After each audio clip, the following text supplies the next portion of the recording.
Hello students, इस video में हम लोग एक्सरसाइज 4.3 के क्वेश्चन नंबर 8 को सॉल्व करेंगे। तो क्वेश्चन नंबर 8 ये हमसे बोला है कि in countries like USA and Canada temperature is measured in Fahrenheit. हमसे कह रहा है कि कुछ कंट्रीज है जैसे यूएसए और कनाडा है, वहाँ जो टेम्परेचर मेजर किया जा रहा है ना वो फ़ारेनहाइट में मेजर किया जा रहा है। ठीक है, फिर कह रहा है whereas in countries like India it is measured in Celsius.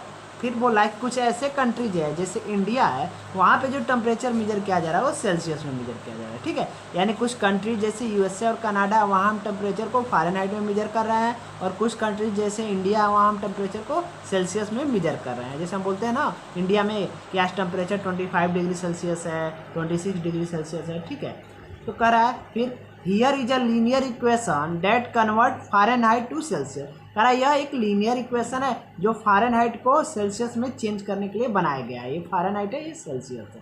ठीक है, यह एक लीनियर इक्वेशन है। लीनियर क्यों है? क्योंकि यहाँ वेरिएबल फ़ारेनहाइट और डिग्री सेल्सियस है, और इनकी पावर क्या है 1। तो जब पावर 1 होता है यानी डिग्री होती है तो इक्वेशन क्या होता है? लीनियर। तो यह एक लीनियर इक्वेशन है जो क्या कर रहा है? फ़ारेनहाइट को डिग्री सेल्सियस में कन्वर्ट कर रहा है। ठीक है, तो फिर हमसे क्वेश्चन क्या कर रहा है कि draw the graph of linear equation above using Celsius for X axis and Fahrenheit for Y axis. यानी हमसे बोला है कि ये जो इक्वेशन लीनियर इक्वेशन गिवन है ना, इसको हमको ग्राफ पे ड्रा करना है। इसके लिए हमको एक ग्राफ ड्रा करना है। ऐसे ग्राफ ड्रा करना है कि हमसे बोला है सेल्सियस फॉर एक्स एक्सिस, यानी सेल्सियस को एक्स एक्सिस पे लेना है और फ़ारेनहाइट को वाई एक्सिस पे। तो सबसे पहले हम इस इक्वेशन का ग्राफ ड्रा करेंगे। तो ग्राफ ड्रा करने के लिए मिनिमम 2 पॉइंट या फिर 3 पॉइंट हम कैलकुलेट करते हैं। ठीक है, मिनिमम 2 पॉइंट कैलकुलेट करते हैं, उससे ज़्यादा 3 भी कैलकुलेट कर सकते हैं। तो सबसे पहले तो हम पॉइंट कैलकुलेट करेंगे। ठीक है, तो अगर हम सॉल्यूशन की बात करें, देखो अगर हम बात करें सॉल्यूशन की, तो इक्वेशन हमारा इक्वेशन है एफ इजकल टू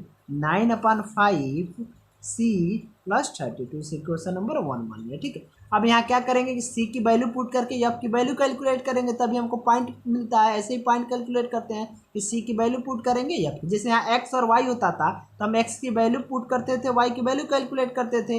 वैसे यहाँ सी और एफ है तो सी की वैल्यू पुट करके हम लोग एफ की वैल्यू कैलकुलेट करेंगे। ठीक है, अब हम यहाँ पे सी की वैल्यू 0 पुट कर रहे हैं। If C is equal to 0 then equation 1 में सी इजकल टू 0 पुट करें तो एफ की वैल्यू हो जाएगी 9/5। सी की जगह पे हमने क्या पुट किया? 0 प्लस 32, यानी एफ इजकल टू, अब देखो 0 में किसी नंबर से मल्टीप्लाई करेंगे वैल्यू 0 होगा, तो ये तो हो गया 0 और प्लस 32, यानी एफ की वैल्यू क्या हो गई? 32। यानी ठीक है, सी को जब हम 0 लिए तो एफ कितना आ रहा है? 32। देखो पहले एक्स लिखते हैं फिर वाई, तो हमसे बोल रहा है सी को एक्स एक्सिस पे लेना है तो सी को पहले लिखेंगे, एफ को वाई एक्सिस पे लेना है तो एफ को बाद में। यानी जब हम सी 0 ले रहे हैं तो एफ की वैल्यू कितना आ रहा है? 32। ठीक है, फिर एक और पॉइंट ले रहे हैं। ठीक है, अब हम ले रहे हैं 10, सी की वैल्यू 10। देखो 10 क्यों लेंगे? कोई ऐसी वैल्यू सी की लेना है जो 5 से कैंसिल हो जाए। जैसे 0 लोगे तो ये तो हो गया 0 हो गया। फिर अब कोई सी की ऐसी वैल्यू लेंगे जो 5 से कैंसिल हो जाए, कि फ्रैक्शन में वैल्यू ना हो। ठीक है, तो यहाँ पे हम 10 ले लेंगे क्योंकि 10 जो है 5 से कैंसिल हो जाएगा। तो अब हम ले रहे हैं यहाँ पे if C is equal to 10 then, अगर इक्वेशन 1 में हम सी इजकल टू 10 पुट करते हैं तो एफ की जो वैल्यू आएगी वो आएगी 9/5। सी की जगह पे क्या पुट कर देंगे? 10 और प्लस 32।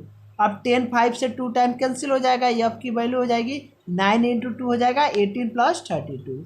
इट मीन्स एफ की वैल्यू क्या हो गई? ये हो गई 50। ठीक है, यानी जब हम सी की वैल्यू 10 ले रहे थे एफ की वैल्यू क्या रही है? 50। 2 पॉइंट मिल गया। अब एक और पॉइंट कैलकुलेट करते हैं। अब हम सी की वैल्यू -40 ले रहे हैं। ठीक है, अब हम ले रहे हैं सी की value -40। If C is equal to -40, या अगर सी इजकल टू -40 पुट करें तो एफ की जो वैल्यू आएगी वो आएगी 9/5। सी की जगह पे हमने पुट किया -40, प्लस ये क्या हो जाएगा? 32।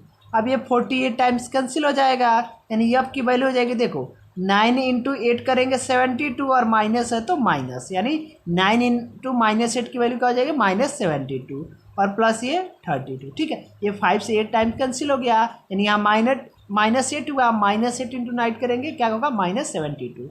-8 × 9 -72 और प्लस 32। अब -72 में से 32 सब्ट्रैक्ट करें तो देखो 72 में से 32 सब्ट्रैक्ट करेंगे वैल्यू आएगी 40, और साइन बड़ी वैल्यू को रखते हैं। 32 और 72 में बड़ा कौन है? 72, और इसकी साइन माइनस है तो हम साइन क्या लगाएंगे? माइनस। यानी हम देख रहे हैं कि जब सी की वैल्यू -40 ले रहे हैं तो एफ की वैल्यू भी क्या आ रही है -40। यानी -40 एक ऐसा टेम्परेचर है जिसपे सी की वैल्यू यानी सेल्सियस और फ़ारेनहाइट दोनों इक्वल हो रहे हैं। ठीक है, -40 एक ऐसा टेम्परेचर होता है जिसपे सेल्सियस और फ़ारेनहाइट दोनों की वैल्यू इक्वल होती है, क्योंकि हम देख रहे हैं जब सी की वैल्यू टेम्परेचर -40 ले रहे हैं तो सी भी -40 और एफ भी -40। अब हमको 3 पॉइंट मिल गया, ऐसे ब्रैकेट बना देंगे, ऐसे ब्रैकेट। ठीक है, ऐसे यहाँ एक्स और वाई लिखते थे ना, तो एक्स की जगह पे सी लिखेंगे, वाई की जगह पे एफ लिखेंगे। तो जब हम सी 0 ले रहे हैं तो एफ कितना आ रहा है 32। फिर जब हम सी हम 10 ले रहे हैं, सी हमने क्या लिया था 10, तो एफ कितना आया था 50। ठीक है, फिर जब हम सी -40 ले रहे हैं तो एफ कितना आ रहा है -40। तो ये 3 पॉइंट मिल गया। अब 3 पॉइंट से हम क्या करेंगे, ग्राफ ड्रा करेंगे। ठीक है, तो ये हमारा पॉइंट मिल गया 3 पॉइंट। अब 3 पॉइंट से हम ग्राफ ड्रा करेंगे। तो देखो ग्राफ पेपर होता है, ग्राफ पेपर पर सबसे पहले क्या करते हैं, हम 2 परपेंडिकुलर लाइन ड्रा करते हैं। ठीक है, एक ऐसे हॉरिजॉन्टल लाइन और एक वर्टिकल लाइन। ठीक है, हॉरिजॉन्टल लाइन को हम एक्स एक्सिस बोलते हैं और जो वर्टिकल लाइन होता है उसे वाई एक्सिस। अब राइट में एक्स, लेफ्ट में एक्स डैश, ऊपर हम वाई लिखते हैं और नीचे वाई डैश, और दोनों लाइन जहाँ इंटरसेक्ट करते हैं उसे हम क्या बोलते हैं, ओरिजिन। ठीक है, अब ओरिजिन से अगर हम राइट जाएंगे तो पॉजिटिव वैल्यू लिखेंगे, जैसे यहाँ 1 लिखा। ठीक है, अब यहाँ पे हम 1 नहीं लेंगे, देखो 1 2 3 नहीं लेंगे। क्यों नहीं लेंगे, क्योंकि देखो जो हमारी वैल्यू आई है, पॉइंट पे आई है, वो 1 2 3 तो आई नहीं है, पॉइंट कैसा आई है 10 50 32 40 ऐसे आई है ना, वो 10 का मल्टीपुल आई है ना। तो अगर हम 1 2 3 लिखे तो 50 तक लिखने के लिए बहुत बड़ी वैल्यू हो जाएगी, काफ़ी लंबा ग्राफ हो जाएगा। इसीलिए अब हमें यहाँ स्टार्टिंग 1 से, देखो 1 से कब स्टार्ट करते हैं, जब पॉइंट ऐसे आया होता है 0 1 2 3 4 5, तो हम यहाँ 1 लिखते 2 लिखते, हम देख रहे हैं 10 आया है, 50 आया है, 40 आया है, तो हम स्टार्टिंग कहाँ से करेंगे 10 से। 10 फिर 20 फिर इक्वल डिस्टेंस लेंगे 10, फिर 10 में 10 ऐड के 20, फिर 10 ऐड के 30, फिर 40, फिर 50, फिर 60। ठीक है, और ओरिजिन से लेफ्ट जाते हैं तो माइनस में, यानी -10 -20 -30 -40 -50। ठीक है, और जब हम ओरिजिन से ऊपर जाते हैं तो हम प्लस में लिखते हैं, जैसे लिखेंगे 10 20 30, ये डिस्टेंस इक्वल होना चाहिए, 40 50 60 70 80 90 100। ठीक है, और जब नीचे आएंगे तो माइनस में हम वैल्यू लिखेंगे, ओरिजिन से नीचे आएंगे तो जैसे -10 -20 -30 -40 ऐसे मिलाएंगे। ठीक है, अब देखो हमारा फर्स्ट पॉइंट क्या है, फर्स्ट पॉइंट है 0 32। ठीक है, हमसे ये बोला है ना कि जो सेल्सियस है ना, ये जो सेल्सियस है, हमसे बोला है जो सेल्सियस है उस सेल्सियस को हमको एक्स एक्सिस पे लेना है, और जो फ़ारेनहाइट है ना उसको वाई एक्सिस पे लेना है। ठीक है, जो फ़ारेनहाइट है, फ़ारेनहाइट को वाई एक्सिस पे लेना है और सेल्सियस को एक्स एक्सिस पे। ठीक है, तो हमसे बोल रहा है फर्स्ट पॉइंट क्या है, फर्स्ट पॉइंट है 0 32, यानी हमको सेल्सियस 0 लेना है, तो 0 हो गया। ठीक है, सेल्सियस क्या लेना है 0 लेना है, और फ़ारेनहाइट कितना लेना है 32। तो हम देखेंगे फ़ारेनहाइट कितना होगा, देखो ये 30 है, अब इसके बाद से फर्स्ट लाइन 31 होगा, सेकंड लाइन क्या होगा 32। ऐसे ग्राफ में देखो इसके बीच 9 लाइन्स ऐसे ग्राफ में लाइन्स बनी होगी, तो 30 के बाद जो फर्स्ट लाइन होगा ना वो 31 हो जाएगा, सेकंड लाइन क्या हो जाएगा 32, तो जो सेकंड लाइन हो जाएगा ना वो हो जाएगा 0 32।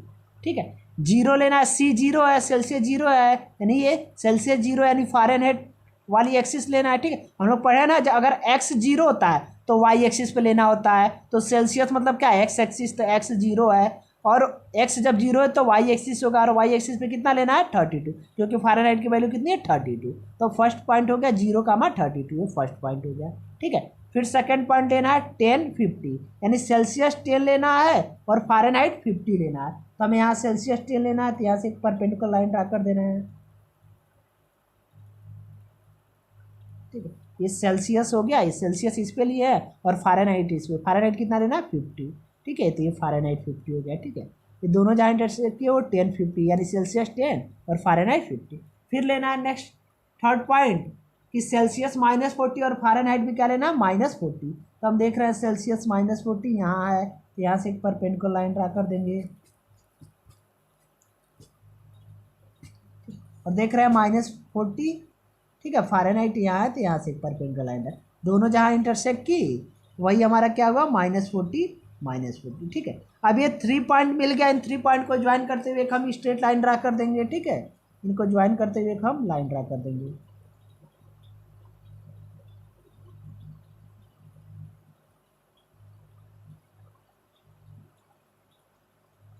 ठीक है। इनको ज्वाइन करते हुए लाइन ड्रा करें, इस लाइन को हम आगे एक्सटेंड कर दे रहे हैं, ठीक है, ठीक है। ये ग्राफ हो गया, ठीक। तो सबसे पहले तो हमको ग्राफ ड्रा करना था, हमने ग्राफ ड्रा कर दिया, ठीक है। अब ग्राफ ड्रा करने के बाद कुछ क्वेश्चंस है, तो हम देखेंगे क्वेश्चंस क्या हमसे बोल रहा है, ठीक है। तो पहले तो हमको करा था ग्राफ बनाना है, draw the graph of linear equation, तो हमने लीनियर इक्वेशन का ग्राफ बना दिया।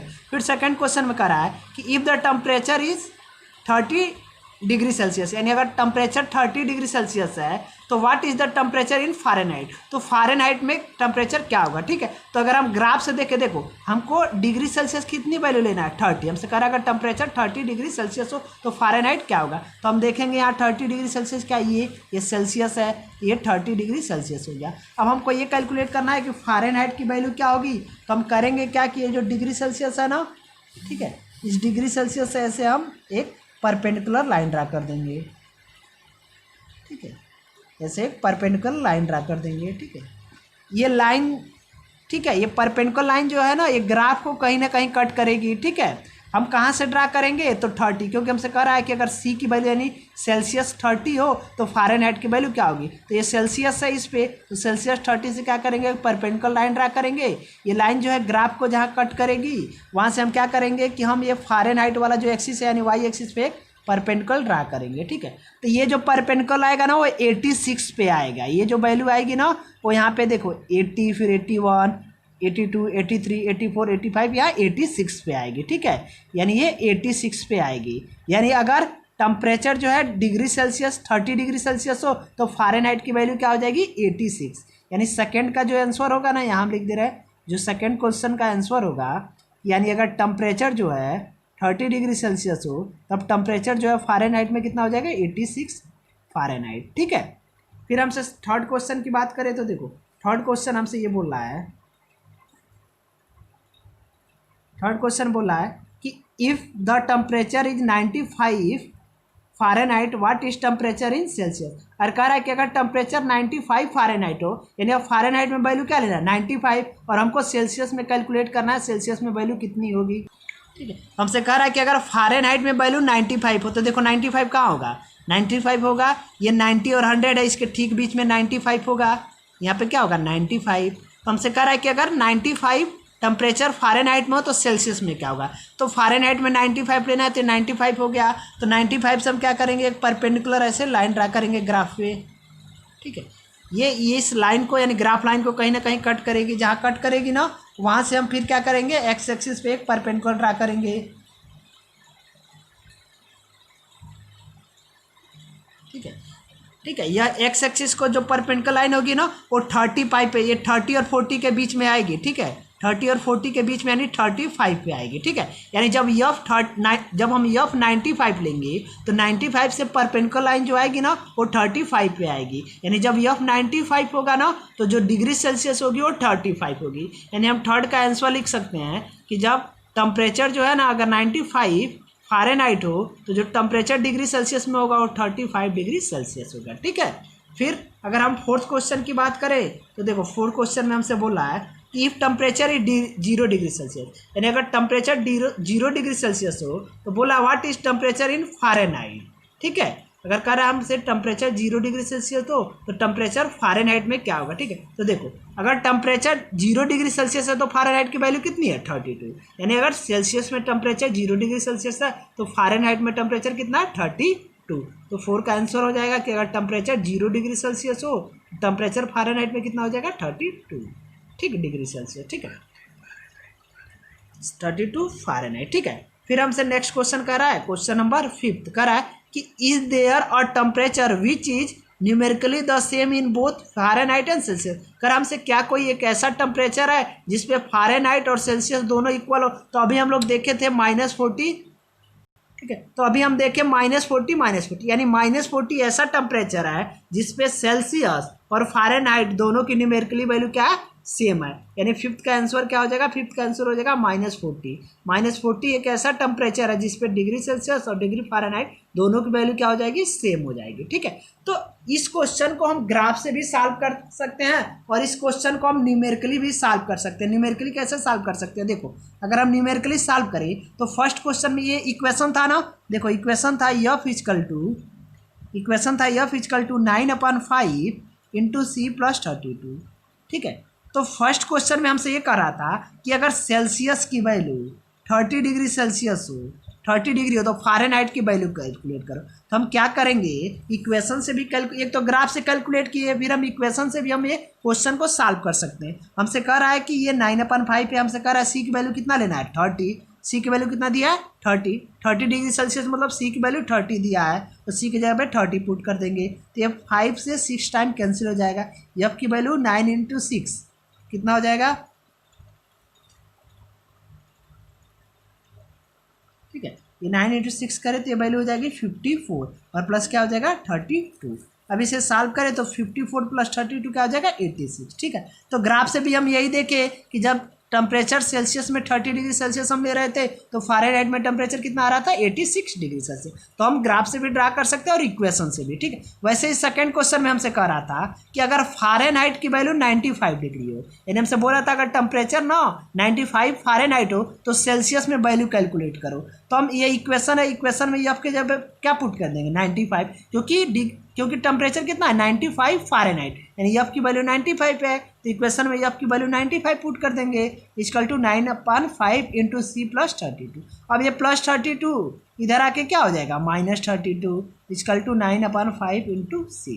ठीक है, अब ये सब ट्रैक करेंगे 95 में से 32 तो ये 63 होगा इक्वल टू 9/5 इंटू सी। अब ये 5 डिवाइड है, देखो 5 डिवाइड इधर आके क्या हो जाएगा मल्टीप्लाई, और 9 मल्टीप्लाई है, या ऐसे समझो 5 डिनोमिनेटर में इधर आके क्या हो जाएगा न्यूमिनेटर, और 9 न्यूमिनेटर है तो लेफ्ट में लाएंगे तो क्या हो जाएगा डिनोमिनेटर, रिवर्स हो जाता है। ये 5 यहाँ आ जाएगा और 9 नीचे आ जाएगा इक्वल टू सी। अब ये 9 से ये 7 टाइम्स 63 कैंसिल हो जाएगा। अब 7 × 5 क्या हो जाएगा 35।